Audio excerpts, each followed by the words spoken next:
We are another episode of Schlapp Down, where we get to see these insane videos from the left and, give a little color, a little commentary here with my great Matt Schlapp. So we're going to get started. I haven't seen all these videos. No, we haven't. So it's always well, an you element have, of, but I haven't. It's an element of surprise. That's so right. Get ready. All right, let's go. I hate Elon Musk! Do you even know how much money he has donated to Trump? $10 trillion! He doesn't need that money. He's already a trillionaire. Just trillionaires supporting other trillionaires. You know how much money of that could be donated to worthwhile causes? Like the Biden-Harris campaign? He made Twitter sigh. And his dad owns Emerald Mines. Whoa, Schlapp. That can't be real. It is. It's on Libs of TikTok. This TikToker has an unhinged meltdown over Elon supporting Donald Trump. So that you saw that Elon Musk interview. I mean, it got close to 1 billion views. I'm pretty sure this person's our neighbor. I think I've seen him walking around. Him or her, I don't know. I saw nail polish. The nail polish always drives me crazy. God, I mean, it's pure insanity. It's not right. Yeah, it's not right. And I have to say, it just shows how, we always talk about Trump derangement syndrome, how real it is. This is like taking it to a whole new level. This is like insanity. And I'm not sure if the Harris campaign has decided to hire this person. By the way, I know we used to always say spokesperson. It's Trump derangement syndrome, but when Trump is not what they're focused on, it'll be Elon Musk derangement syndrome, whatever. I mean, it's like these people are deranged. And I also think, I think it's good we're putting these videos up because people ought to see how whacked out society's become. Yeah. But by the same token, they're kind of what do they call it? Attention whores. They're they thrive off all this crazy attention. Well, I mean, we're covering it, so there you go. But we are. This gets interesting. This is going back to the key issues. This video from NBC. Let's take a listen. How hard has inflation hit you? It hit me hard. It's hitting me hard.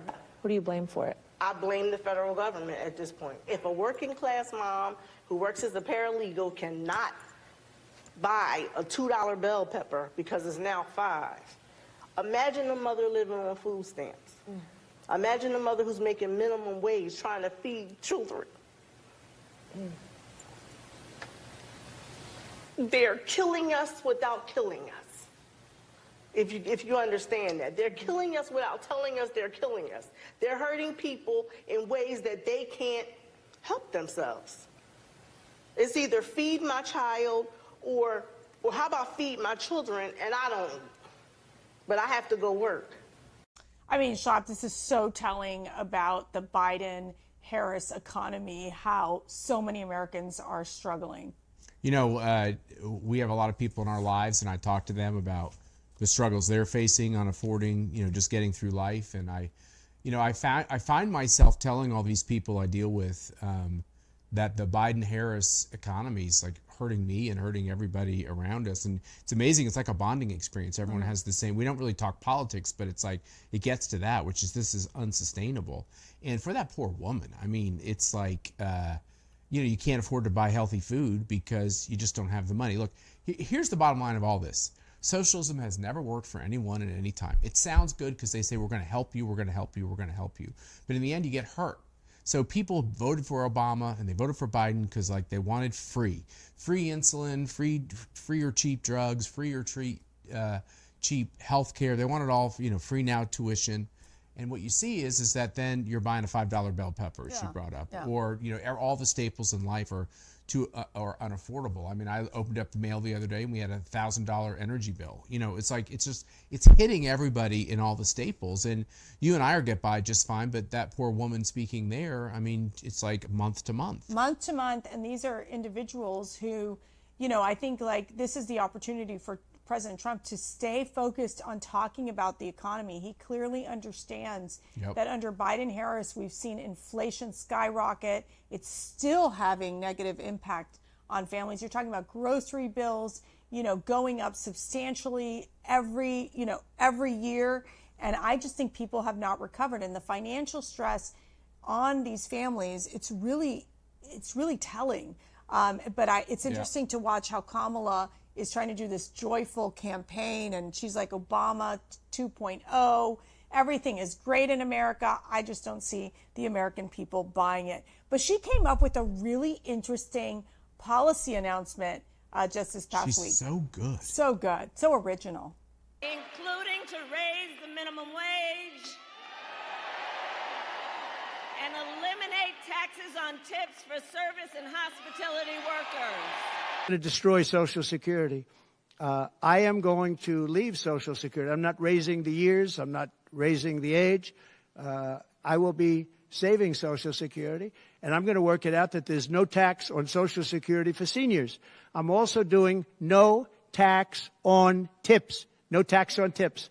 So waiters, waitresses, caddies, people that drive cars, people that get tips who have been harassed by this government, we're going to have no tax on tips. That's a big thing. Okay. Kamala, no tax on tips. And then you're talking about Donald Trump, who came up with the idea.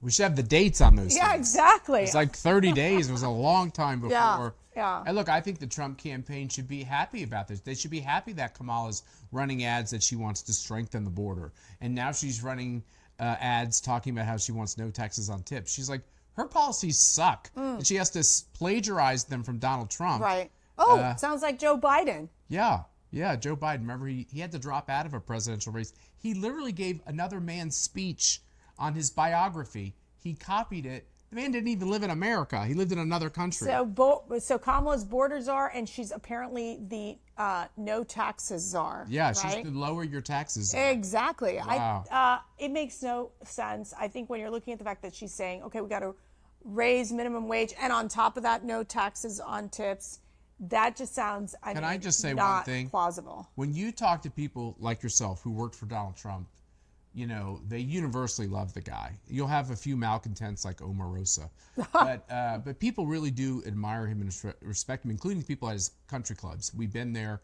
We've seen the admiration, the caddies, the people that work in the restaurant and stuff. They've told us beautiful stories. I remember one of the bartenders at Mar-a-Lago just saying like something very special he had done for her. So, but the people who work for Kamala, oh my God, they're running. That's like running away. That's the least joyful place on the globe. No kidding. Anywhere near Kamala Harris. Well, so apparently that's the Obama ironic. people are all in her campaign now, so they're trying to make it Hope and Change Part 2 campaign. But let's take a listen. This is something you actually tweeted on, or not tweet. We don't tweet anymore. We post on X. We X on regarding Delta Airlines.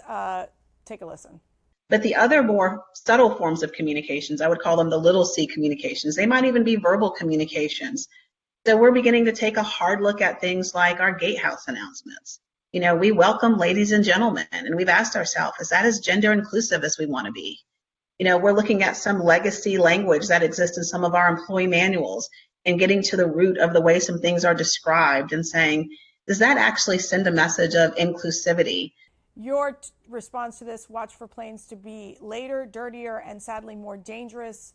Focus on quality Delta, and all races will be pleased. Yeah, and I'm really excited that one of the things this idiot is going to change is they're not going to be Delta Airlines, they're going to be Beta Airlines, which is really good. It's a good new Beta Airlines. It's a good new branding for They're them. trying new things. Yeah, I think it shows the crazy. Delta is very it's very science focused, Yeah. which is discriminatory, I'm told, against some ethnicities, and Alpha would be too aggressive for some ethnicities. Maybe. So Beta? Beta. I'm thinking they might want to also lower their prices when it comes to the tickets right now. Maybe focus on that so they can make it more affordable so more Americans can fly.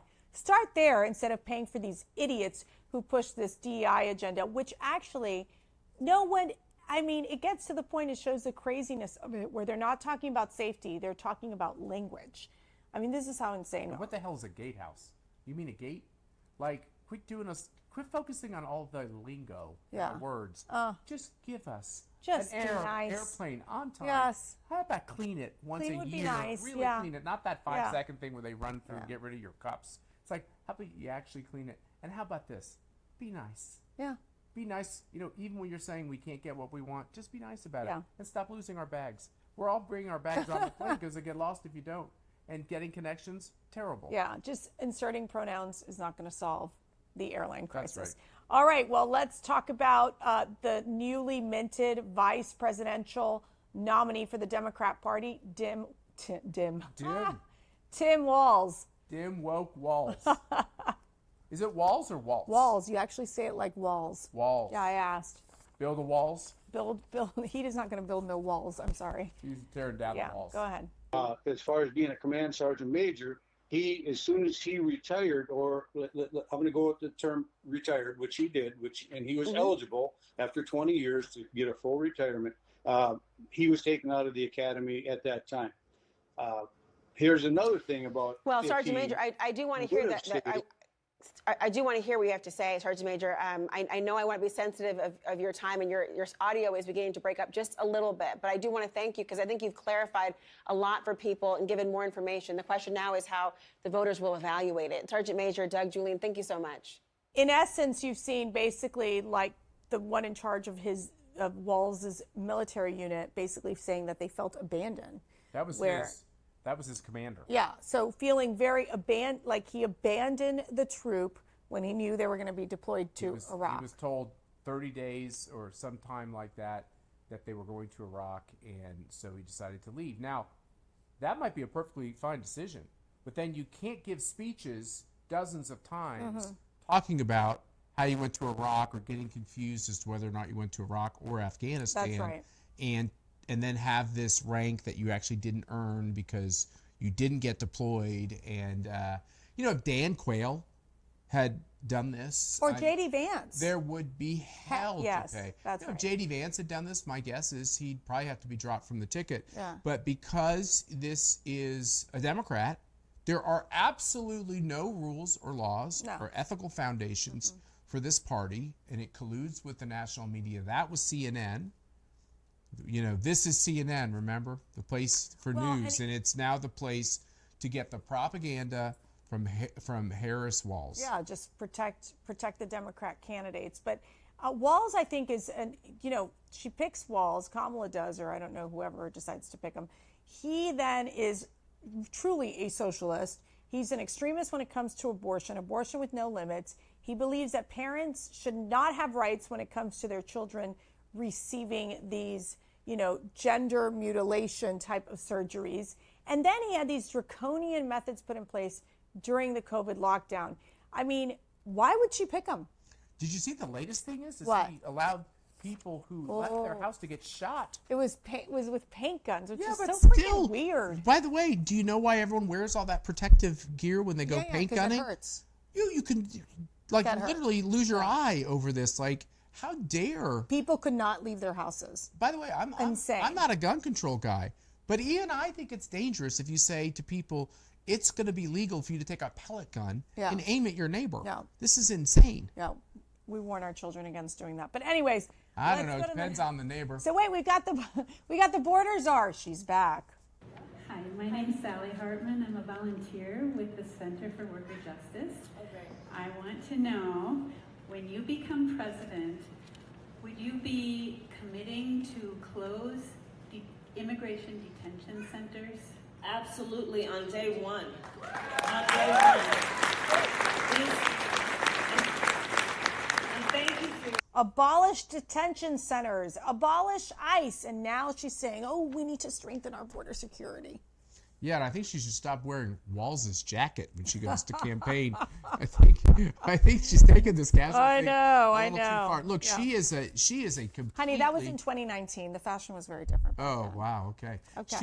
She is a complete radical, and I don't know how she found somebody even more radical. Yeah. But this is the most radical thing we've ever seen. We're scaring the bejesus of everybody all over the globe. But do you think the American including people our are allies. watching really understand this? Like, I feel like there's a deception game happening in the Kamala Yeah, I think that's right. campaign, and they are just seeing it as like, oh, there's unicorns and rainbows and everything's great.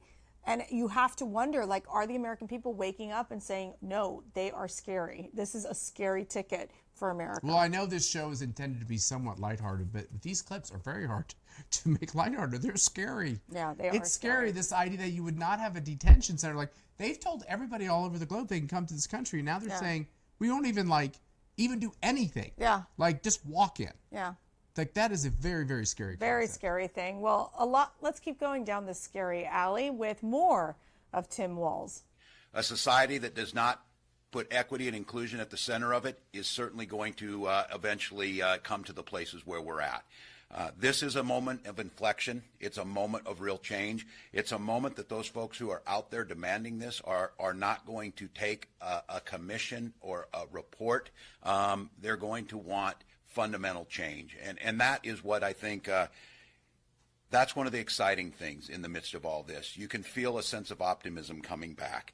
So can I just say something yeah, here? these are during the BLM riots. So let me just say something here. The only principle here that's American is equality under the law, that your gender, your skin color, your ethnicity doesn't enhance your equality under the law, doesn't reduce your equality under the law. Equity is this communist idea that if you don't have enough money, you can go take it from somebody else or the government gives it to you. Right. And inclusion means you have to accept people even when they're doing terribly illegal things. So there's nothing about DEI that's consistent with anything that's American. Walz sounds like the BLM spokesperson. This was happening during the time of the BLM riots, which we know that Minneapolis, talk about burning the city down. They were burning the city down. Obviously, they were defunding the police. And Walz is defending this chaos and this violence on the streets. Yeah, he was the BLM spokesperson. Yeah. He was encouraging them. It would be hard to find a clip where he's like chastising them and getting upset and saying, stop trying to kill cops or hurt cops. Right. Or maybe have, law and order in your city. Well, talking about achievements of Kamala Harris, this press secretary I like this one. doesn't even know how to mention one achievement. Let's take a listen. What does the president see as the vice president's biggest achievement during their time in office together? So look, because they've been partners, those achievements have been done, certainly those historic, unprecedented achievements have been done together. I'll say this, the president believes in the vice president leadership, her temperament, her experience, and he has said this himself. One of the proudest decisions that he made in 2020 was selecting her as vice president because he believed that she can go on day one. And you've seen them do that together on day one of this administration. That doesn't change. I'm not going to parse out anything from here. They have been partners. She's been a critical partner for this president for during this term, and will continue to do so. You will see them together on Thursday in Maryland, where they would talk about their next announcement on lowering costs for the American people. There's not a specific policy achievement. It's a comprehensive whole. I would say it's a comprehensive whole. I mean, Schlapp. Temperament? Really? So this is she just kicked him out of the whole race. What does Jill Biden think her biggest accomplishment Exactly. is? So let me just say, this is a little bit weird because when George Bush was running for president, Ronald Reagan stayed neutral. He didn't endorse in that situation. Why was that? Because he felt like he believed in the 11th commandment. He shouldn't pick a successor. That should be up to the voters. He had a fond impression of a lot of the people who were running. When Al Gore was the vice president and Bill Clinton was the president, Al Gore didn't really want Bill Clinton to be too aggressive for him because he was in the Monica Lewinsky scandal. So we're in this weird position where Joe Biden has senility and Kamala Harris is the vice president, and now she's soon to be the nominee. And there's this total confusion. Who does Karine Jean-Pierre listen to? Who does she report to? Well, Biden's on the beach. He's on the beach sleeping. We don't even know who's really controlling our country, like literally in charge of our country. Just so we know, we never really had this before. And we don't have answers. It's also hush-hush of what's happening in that White House. Like, I've never seen. So Republicans would have never gone away with that. If Trump would be, like, disappearing for, like, a week or two and you don't really see him, that's a huge problem. No, and this shows you how corrupt the national news media is. They are covering for these two because it's not just hating Trump. Yeah. They hate all of us. They Yeah. hate conservatives. They hate Republicans. Yeah. They hate everything our party stands for. And as I was talking to some lawyers yesterday who say that the Democrats in this town think that J6 was so terrible Yeah. that they should do anything, legal or illegal, to stop Trump, which is basically stopping all of us, which is Well- basically stopping the Well, Constitution. and basically putting Donald Trump in jail, because we do have that Or kill him. sentencing. Yes, sentencing happening in New York, September 18th. But, I know it's been a lot of kind of hard, stressful, bad news listening to all these. You know what we crazy should do on folks. this show? What? We should pull out some of the best clips when I used to debate Karine Jean-Pierre Oh, on that'd be PBS. fun. That would be fun. Well, we can find They're kind them. of in We the can vault. find How them. about that, Elisa? We can. Did you find those? Yes. Okay, good. All right, and then let's end on a good note.